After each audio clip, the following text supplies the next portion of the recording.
Hi hello welcome to social post finance. నేను మీ వాసవి ఆచార్య. So retirement plans ఏం చేశారు? పాకెట్లో 10,000 మిగిలింది అని అంటే ఏం చేయాలో అర్థం అవ్వట్లేదా? ఎక్కడ ఇన్వెస్ట్ చేయాలో అస్సలు తెలియట్లేదా?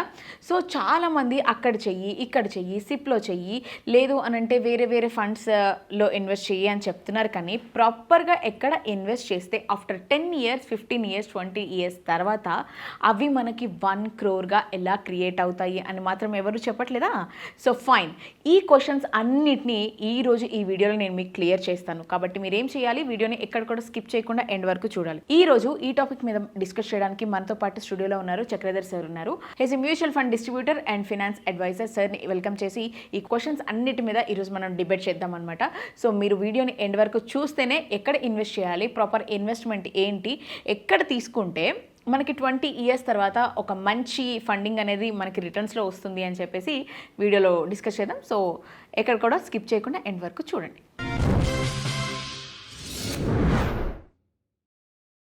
సార్, ఇప్పుడు ఇవన్నీ ఒక ఎత్తు అయితే కొంతమంది అని కాదు, ఇండియన్స్కి గోల్డ్ అంటే చాలా లవ్తో ఉంటారు, ఎఫెక్షన్తో ఉంటారు. అంటే గోల్డ్ అమ్మి కూడా ఆన్ ద స్పాట్ మనీ తీసుకోవచ్చు అని అనుకుంటూ ఉంటారు. రైట్ నా ఇప్పుడు గోల్డ్ 1.5 ఉంది. అంటే గోల్డ్లో ఇన్వెస్ట్ చేయడం అన్నది this is the right time madam అంటారా? లేదు అని అంటే అసలు ఎప్పటికీ మీరు గోల్డ్లో ఇన్వెస్ట్ చేయకండి, అవి రిటర్న్స్ ఉండవు అని అంటారు. ఇప్పుడు గోల్డ్ అనేది ఎలా ఉంటుందంటే అండి, 2 పారామీటర్స్ ఉన్నాయి ఇందులో. గోల్డ్ ఒక ఆర్నమెంట్‌గా కొనుక్కుంటున్నాను, ఏదో సందర్భం వచ్చింది, ఇంట్లో ఒక ఫంక్షన్ ఉంది, ఒక రింగ్ కొనుక్కున్నాను, ఒక చైన్ కొనుక్కున్నాను, అదొక పద్ధతి. ఓకే. లేదు ఒక ఇన్వెస్ట్‌మెంట్‌గా ఒక బాండ్స్‌లో పెట్టానా, గోల్డ్ ఈటీఎఫ్‌లో పెట్టానా, లేదా గోల్డ్ కాయినే కొనుక్కొచ్చుకున్నానా, ఒక ఇన్వెస్ట్‌మెంట్ పరంగా చేస్తే ఒకటి. ఇక్కడ మనం చూడండి, ఆర్నమెంట్ రూపంలో మనం కొన్నామనుకోండి, రేపొద్దున మార్కెట్‌లో పడినా మనం దాన్ని ఫీల్ అవ్వం. అవును, మన ఆర్నమెంట్ చూసుకుంటున్నాం. అవును, అవును, మన అందులో అది మార్కెట్ పడిందా, ఇప్పుడు నేను 10 గ్రాములు గోల్డ్ చైన్ కొనుక్కున్నాను, అవును. ఒక 20 గ్రామ్స్ బ్రాస్లెట్ కొన్నాను అనుకోండి, మార్కెట్‌లో పడినా దీని వాల్యూ 20 గ్రామ్సే. ఈ అంతే, గ్రామ్స్ తగ్గట్లేదు. అంతే, నా అంతే. లాంగ్ చైన్, షార్ట్ చైన్ అయిపోలా. అవును, ఇది అవును. ఇది ఆర్నమెంటే. యాహ్! సో ఎప్పుడైతే మనం ఆర్నమెంట్‌లా కొంటున్నామో దాన్ని మనం పట్టించుకోము, పెరిగింది తగ్గిందని. హ్మ్. కానీ వేరేస్ కనుక ఇన్వెస్ట్‌మెంట్‌గా చేస్తే మాత్రం ఎవ్రీడే చెక్ చేసుకుంటున్నాం. మనం ఆ! పెరిగిందా, తగ్గిందా ఎవ్రీడే చెక్ చేస్తాం. హ్మ్. ఈ గోల్డ్ అనేది ఏంటంటే మనం ఒక ఇన్వెస్ట్‌మెంట్ పాయింట్ ఆఫ్ వ్యూలో అయితే నన్నడిగితే వద్దని చెప్తానండి. హ్మ్. ఎందుకంటే గోల్డ్‌కి చాలా పారామీటర్స్ ఉన్నాయి అది పెరగడానికి. హ్మ్. ఒక పాయింట్ ఆఫ్ సక్సెషన్ వచ్చిన తర్వాత పెరగదు. ఒక 6 ఇయర్స్ 2012 నుంచి 2018 ఆ ఫ్రేమ్‌లో గోల్డ్ పెరగల.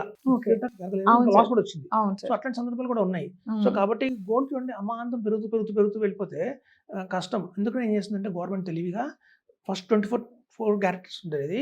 తర్వాత 22 క్యారెట్స్ చేశారు. ఇప్పుడు 16 క్యారెట్స్ తగ్గిస్తున్నారు. ఓకే. ఎందుకంటే జనాలకి తక్కువలోనే గోల్డ్ రావాలి. అవును వాళ్ళు సార్. ఫిక్స్ అయిపోతారు. నేను హ్మ్. 2,00,000 కంటే అఫోర్డ్ చేయలేను ఒక నెక్లెస్‌కి అనుకున్నారండి. ఆ 2,00,000కి ఒకప్పుడు 24 క్యారెట్ గోల్డ్ వచ్చేది. అవును సార్. ఇప్పుడు 22 క్యారెట్ గోల్డ్ వస్తుంది. హ్మ్. లేకపోతే అదే 2,00,000కి 16 క్యారెట్ గోల్డ్ హ్మ్. వస్తుంది. హ్మ్. సో మీకు క్యారెట్స్ తగ్గుతూ ఉంటాయి. వాల్యూ మాత్రం 2,00,000. హ్మ్. సో అది అంతే. అఫోర్డబుల్ కొనుక్కోవచ్చు. ఆ! ఎందుకంటే 2,00,000 మనం ఫిజికల్‌గా పెట్టుకుంటున్నప్పుడు అది వాళ్ళు పోయినా బాధ ఉండదు. ఒక 2,00,000 అవును. కదా అని చెప్పి. హ్మ్. సో కాబట్టి ఆర్నమెంట్స్ ఎప్పుడైనా సరే నా ఉద్దేశం ప్రకారం అయితే వద్దండి. మ్యూచువల్ ఫండ్స్‌లో పెట్టుకోమని చెప్తాను. హ్మ్. మ్యూచువల్ ఫండ్స్‌లోనే మీకు రిటర్న్స్ ఎక్కువ వస్తాయి. హ్మ్. గోల్డ్‌లో కంటే కూడా హ్మ్. కాంపౌండింగ్ ఇంట్రెస్ట్ అంటారు. CAGR అంటారు. కాంపౌండెడ్ యాన్యువల్ గ్రోత్ రిటర్న్ అనేది ఒక్క స్టాక్స్‌కి, మ్యూచువల్ ఫండ్స్‌కి వర్తిస్తుంది తప్ప ఈ గోల్డ్‌కి వాటికి వర్తించదు. ఓకే. కాంపౌండింగ్ జరగదు. ఓకే. సో కాబట్టి అదొక సింపుల్ ఇంట్రెస్ట్ మీదే ఉంటుంది. సో కాబట్టి మనకు ఎంత long term 30 years of industry track చేసి తీసుకున్నా కూడా ఆ! మొన్న లాస్ట్ టైమ్ అమాంతం పెరిగింది. అది హ్మ్. ఎందుకు పెరిగిందంటే వార్స్ వచ్చినాయి. ఇన్‌ఫ్లేషన్ వల్ల రూపాయి కాస్ట్ పడిపోవటం వల్ల ఇట్లాంటి కొన్ని రీజన్స్ ఉన్నాయి. హ్మ్. సాలిడ్ రీజన్స్ ఉన్నాయి. అది ఎప్పుడు జరగదు. ఎప్పుడు వార్స్ రావు కదా! అవును వార్స్ సార్. ఎప్పుడు అవును, కంటిన్యూయస్‌గా రావు. అవును. అవి అయిపోయినప్పుడు ఇది కూడా అయిపోతుంది. సో కాబట్టి దీన్ని ఎప్పుడు కూడా ఇన్వెస్ట్‌మెంట్ పరంగా చూడొద్దని చెప్తాను నేను. హుహుహు. ఎందుకంటే చాలా మంది కొని తగ్గాక మళ్ళీ బాధపడుతున్నారు ఇప్పుడు. తప్పు చేసామే అని అవును చెప్పి. సార్. సో అవును. కాబట్టి అంతకన్నా ఇంకా పెరుగుతుంది గోల్డ్. అది కూడా రూమర్సే. అవును. ఎందుకు అంటే ఇంపోర్ట్ వల్ల గోల్డ్ మనకి ప్రాబ్లమ్ ఉంది. గవర్నమెంట్ కూడా ప్రాబ్లమే. అవును సార్. ఎక్కువ ఇంపోర్ట్ చేసుకుంటే క్రూడ్ ఆయిల్ ఒకటి, గోల్డ్ ఒకటి. అవును. సో ఇవి తగ్గిస్తే మన ఇండియన్ ఎకానమీ కూడా చాలా షైన్ అవుతుంది. ఓకే. అందుకే మీరు ఎప్పుడు గమనించండి, ఈ మధ్య రేడియోలో బాగా యాడ్స్ వస్తున్నాయి.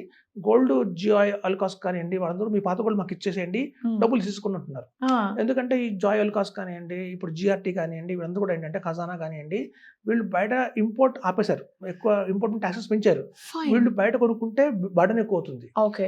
అంత అదే బర్డెన్‌తో మన దగ్గర నుంచి మన కొనుక్కోవచ్చు. దగ్గర కొనుక్కుంటే చీప్ పడుతుంది. సో హ్మ్. కాబట్టి మీకు మొత్తం వాల్యూ ఇచ్చేస్తాం. యాస్ డెట్ ఎంత వాల్యూ ఉందో అంత వాల్యూ క్యాషే ఇచ్చేస్తాము. హ్మ్. ఒకప్పుడు ఏంటంటే మన దగ్గర ఈ గోల్డ్ షాప్స్ అన్నీ కూడా గోల్డ్‌కి మళ్ళీ గోల్డే ఇచ్చేవాళ్ళు. ఓకే. మీరు అవును సార్. గోల్డ్ ఇవ్వండి. మీకు అవును. న్యూ గోల్డ్‌కి తీసుకోండి. హ్మ్. మెయింటెనెన్స్ చార్జెస్ అని, మేకింగ్ చార్జెస్ అని కొంత యాడ్ చేసి మనకి ఇచ్చేవాళ్ళు. ఇప్పుడు అలా కాకుండా కొత్త రూల్ ఇప్పటికొచ్చారు ఏంటంటే, కంప్లీట్ బయట మనం తీసుకుంటే గోల్డ్ కొంటే కాస్ట్ అవుతుంది తప్ప, ఇక్కడ మీరు ఒకవేళ మనకు ఈ మధ్య యాడ్ రీసెంట్‌గా ఒక యాడ్ వచ్చింది. మీరు గోల్డ్ తాకట్టు పెడితే తాత్కాలికంగా మీకు హ్యాపీనెస్ ఉంటుంది. కానీ మీరు దానికి వడ్డీ కట్టాలి. ఎవ్రీ మంత్ గుర్తుంచుకొని వడ్డీ కట్టాలి. అది ప్రాబ్లమ్ ఉంటుంది. కట్టకపోతే ఆక్షన్‌కి వెళ్ళిపోతుంది. దానికంటే ముందు గోల్డ్ అమ్మేసుకోండి, క్యాష్ వస్తుంది. మళ్ళీ బాగున్న రోజులు కొనుక్కోండి అని కొత్తగా వాళ్ళు మోటివేట్ చేస్తున్నారు. ఇండైరెక్ట్‌గా వాళ్ళు ఏంటంటే ఓల్డ్ గోల్డ్‌ని మాకే అమ్మేయండి అన్న మోటివేషన్ అయితే స్టార్ట్ అయింది. ఓకే. సో మనం కూడా క్యాష్ టు క్యాష్ కదా అని చెప్పి కొంతమంది ఇచ్చేవాళ్ళు ఉన్నారు. ఓల్డ్ గోల్డ్‌ని. కొత్త గోల్డ్‌ని ఎవరు ఇవ్వరనుకోండి, ఓల్డ్ గోల్డ్‌ని. సో అదొక స్ట్రాటజీ. సో గోల్డ్ ఎప్పుడు కూడా ఇన్వెస్ట్మెంట్ పాయింట్ ఆఫ్ వ్యూలో చూడకండి అని చెప్తానండి. ఏదైనా సందర్భం ఉంది ఇంట్లో అంటే ఆర్నమెంట్ కొనుక్కోండి. ఎందుకంటే ఆర్నమెంట్ కొనుక్కునేటప్పుడు మనకేంటంటే ఓకే ఇది irrespective of market up and down మనకు అది కావాలి. ఆ టైంకి అది కావాలి. సో కాబట్టి మనం కొంటాం. సో అలా కొనుక్కోండి తప్ప ఇట్లా ఇన్వెస్ట్మెంట్ పరంగా దీని మీద బాండ్స్ అని అలా పెట్టకండి. మీరు స్టాక్ మార్కెట్‌లో పెట్టండి. మార్కెట్‌లో వాల్యూ పెరుగుతుంది. ఆ పెరిగిన వాల్యూతో గోల్డ్ కొనుక్కోండి ఆ రోజున. అంతే తప్ప ఇప్పటి నుంచి గోల్డ్ కొనడం అనేది కరెక్ట్ కాదు.